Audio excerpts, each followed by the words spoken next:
capacidade do exército nazista durante a Segunda Guerra Mundial foi motivo de espanto para muitos países. Com a tática da Blitzkrieg, eles conseguiram passar por cima das defesas de diversos outros exércitos sem muita dificuldade. Como sabemos, essa invencibilidade chegou ao fim em certo ponto da guerra e culminou na derrota nazista.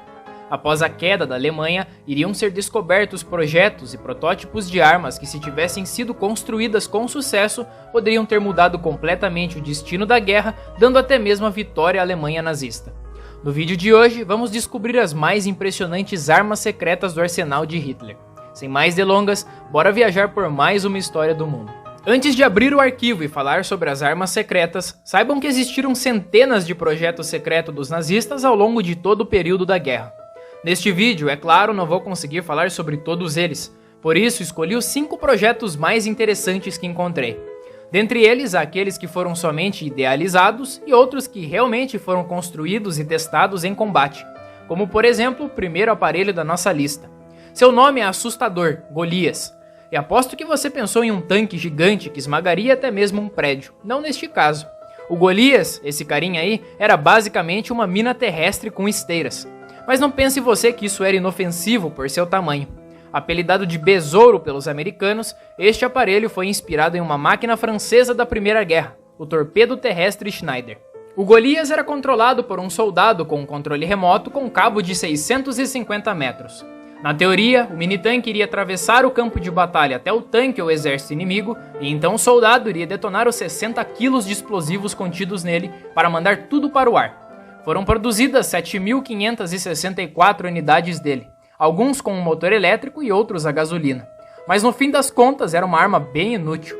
Com 1,5 metros de comprimento e 420 kg, a sua velocidade máxima era de 9 km por hora, o que não servia nem para alcançar um tanque de verdade. Além disso, o soldado controlando o Golias tinha que ficar exposto para tentar ver o campo de batalha, já que muitas vezes o cabo do controle acabava se enroscando em alguma coisa.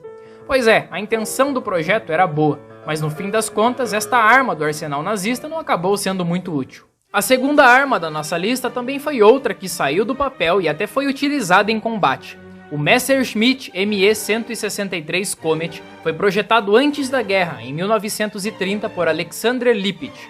Equipado com um motor de foguete, este avião tinha a intenção de ser o mais rápido e poderoso avião de combate de sua época. Mas logo ficaria claro que talvez seria difícil atingir esse objetivo com ele.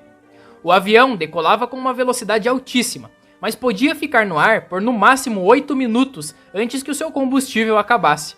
Depois que o combustível acabava, o piloto deste Maverick dos ares tinha que retornar planando até o solo e torcer para não ser atingido enquanto era claramente um alvo fácil. Ele era equipado com 2 canhões de 30 mm e atingiu uma velocidade máxima de 959 km por hora, o que realmente o colocava como o avião mais rápido de seu tempo. Mas não demorou para que todos os pontos negativos tornassem o uso do Me-163 totalmente inviável. A autonomia, que permitia que ficasse apenas 8 minutos no ar, já era o suficiente para aposentar o avião, já que com esse tempo o piloto não tinha muito tempo para fazer alguma coisa. Sem contar que ele ainda tinha que pousar o avião planando lentamente. A velocidade incrível, que era para ser o maior atrativo, acabou sendo uma desvantagem. Acontece que o avião era tão rápido que os poucos pilotos inexperientes que o pilotaram por alguns meses em 1944 não conseguiram lidar bem com a velocidade para mirar ou simplesmente voar. A essa altura da guerra, os veteranos que podiam tentar pilotar a máquina já haviam em grande maioria falecido em batalha.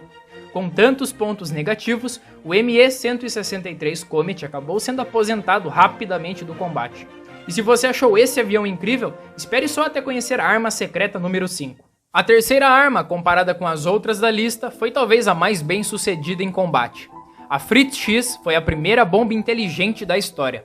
Pesando 1.300 kg, essa invenção foi obra de Max Kramer em 1943. O objetivo da arma era simples: uma bomba planadora que era capaz de atingir alvos como navios e tanques, sendo guiada via radiocontrole. É aqui que mora o segredo. Sei que para os padrões atuais isso não parece nada, mas controlar para onde iria uma bomba naquela época seria uma vantagem gigantesca.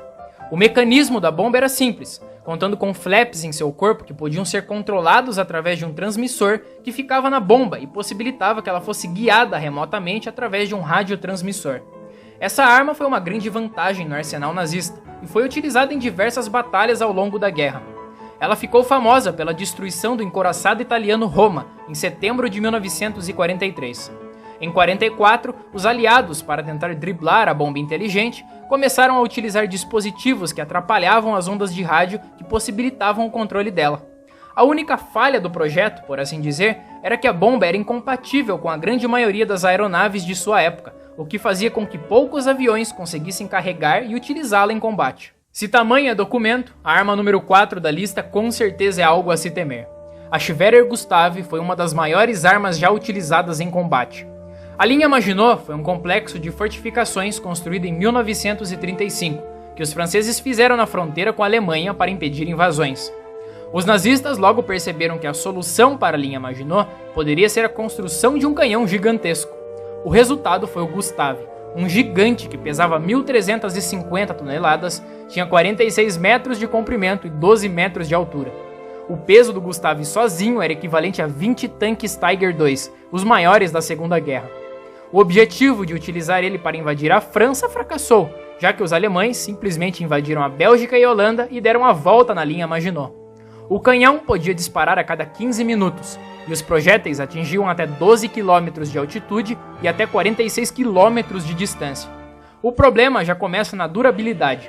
Depois de 300 disparos, o gigante tinha que ser enviado à Alemanha para reparo, e é aí que mora a grande falha desta arma, o transporte. Utilizar o Gustave significava ter que construir e utilizar linhas ferroviárias especiais ou utilizar 2 ferrovias simples de uma vez, desmontar e remontar a arma inteira utilizando até 4.000 homens, e para utilizá-la em combate era necessário 500 homens para toda a operação. Além do Gustave, outro gigante foi construído, a Dora.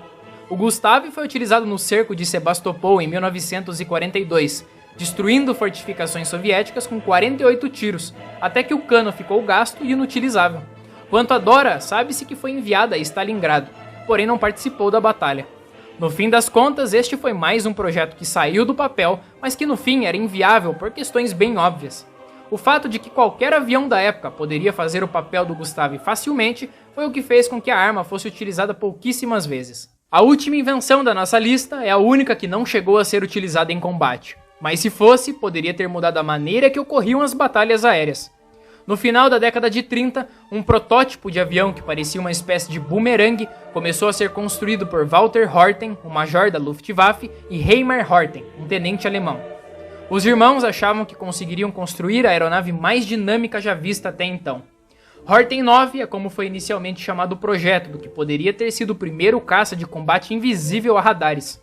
Em 1943, o chefe da Luftwaffe, Hermann Göring, preocupado com notícias que os americanos poderiam estar trabalhando em um projeto parecido, decidiu então financiar o projeto dos irmãos.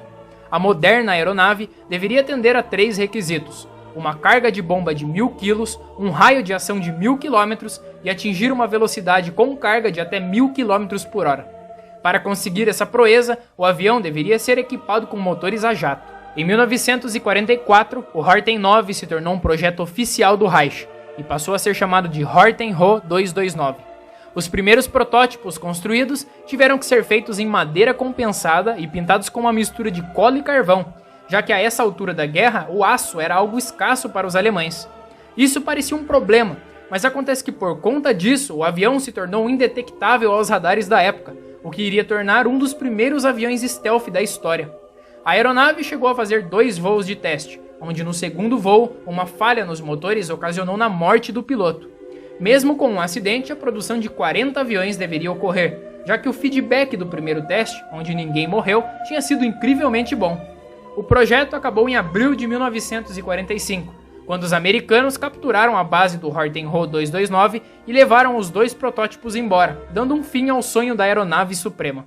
Se você conhece alguma outra arma secreta ou projeto doido dos nazistas, deixe aí nos comentários para a gente saber.